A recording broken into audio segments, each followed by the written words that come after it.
Hola, ¿qué tal? Mi nombre es María Campos, abogada y notario público. El día de hoy voy a hablar de por ahí un tema que se mueve mucho en la industria de los trabajadores temporales, en general la construcción e incluso otros, pero ahorita anda por ahí una cuestión que me ha llegado a mi oficina. He tenido varios solicitantes que vienen a verme por la misma razón y quiero clarificarlo, y es la diferencia entre un empleado y un contratista.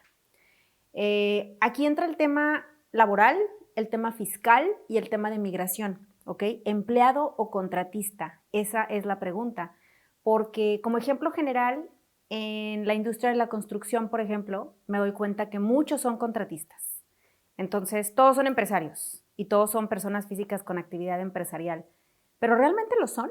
¿Qué implica, no? ¿Cómo sabes? Porque entran en temas de evasión fiscal y ni siquiera se dan cuenta. Por ejemplo, para ser contratista, definitivamente tiene que ser una persona que cuando tú haces el trabajo, a quien se lo estás haciendo es tu cliente.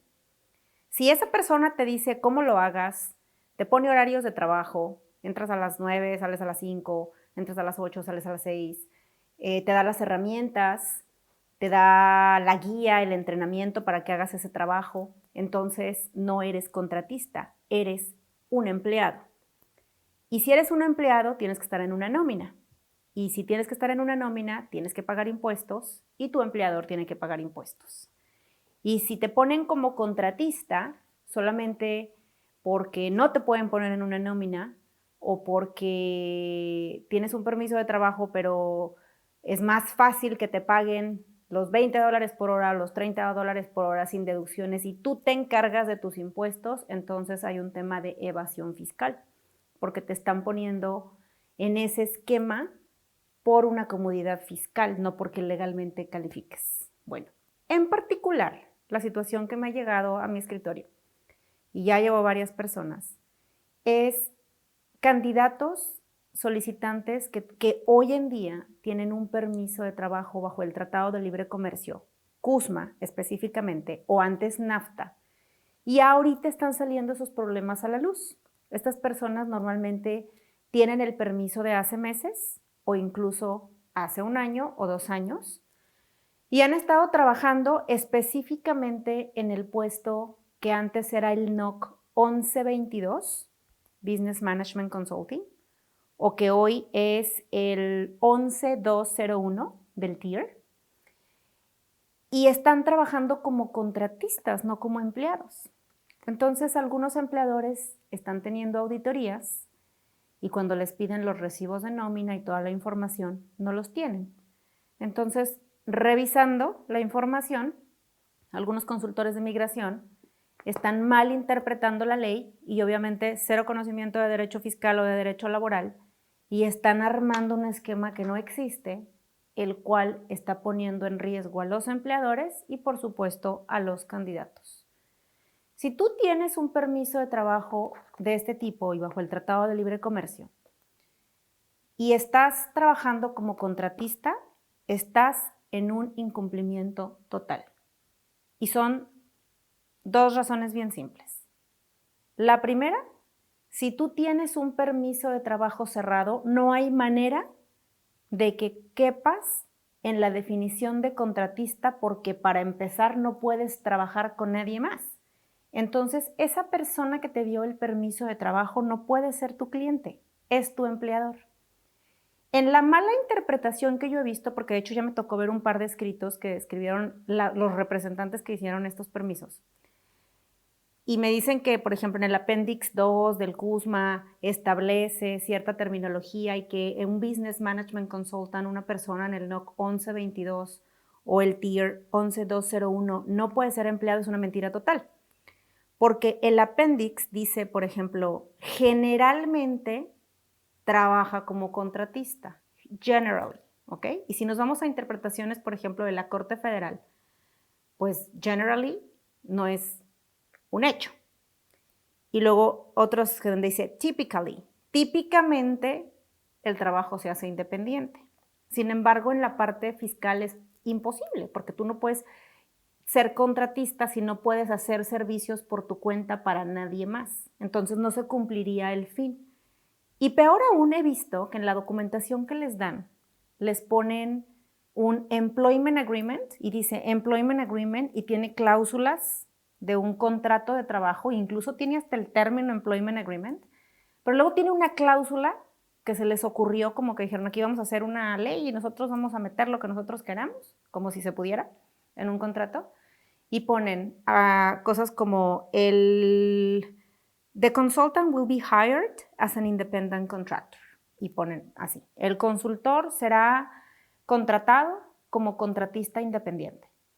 Y eso no es posible, porque si estamos hablando de un employment agreement y luego tú me dices que será contratado como independent contractor, lo que yo creo que hacen ahí es que se oye bonito, pero no tiene ningún fundamento y piensan que es una protección, pero no lo es. Y obviamente, bueno, ese tiempo tampoco va a contar para residencia permanente. Y luego entra el tema cuando vienen y me preguntan, oye María, es que fui a ver al contador y el contador también me dice que algo no cuadra y ahora pues no hice los impuestos, porque ahora estoy en esta situación. Entonces ahí entras en dos problemas, porque si no haces los impuestos también estás en una evasión fiscal.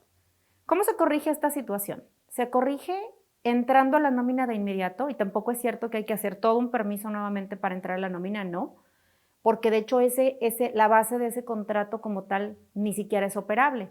Y entonces, ¿por qué me dieron el permiso? Me preguntan, ¿no? Entonces, dicen algunos consultores, pero ya te dieron el permiso, si no, no te lo hubieran dado. No necesariamente, porque incluso algunos de esos permisos se hicieron en puerto de entrada, y al hacerse en puerto de entrada, CBSA, que lo hemos visto en otros videos, pues no es migración, y ellos como tal, su función en un inicio es que se cumplen los requisitos básicos, no la estructura fiscal que se va a manejar posteriormente. Pero claro, algunos pueden tener la discreción y decir algo aquí no cuadra y no te lo doy, pero normalmente no es el caso. Entonces se los dan y creen que todo está en orden, y obviamente entre la falta de información se ponen a trabajar como contractor, están haciendo los impuestos por su cuenta, si los hacen, porque algunos no los hacen como menciono, y están en una cuestión de evasión fiscal tanto el empleado como el empleador. Y el esquema no es operable. Entonces hay que tener cuidado y al final ambas partes salen o pueden salir afectadas. Entonces, veo aquí este tipo de problemática.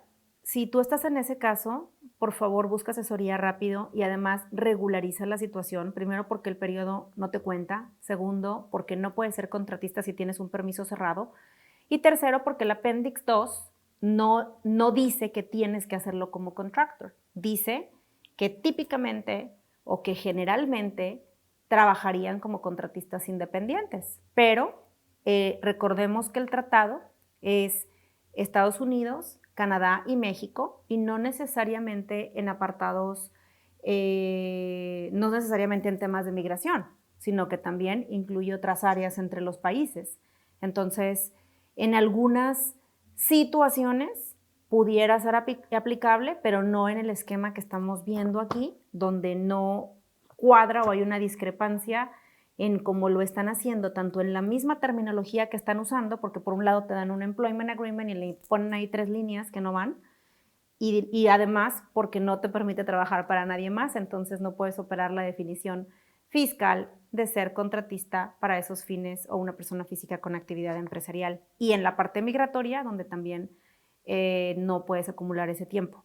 Entonces hay que tener cuidado, incluso revisando el mismo NOC y la misma clasificación, donde te dice que sí, que pueden estar empleados por empresas de consultoría, también te dice que pueden estar empleados dentro del sector privado.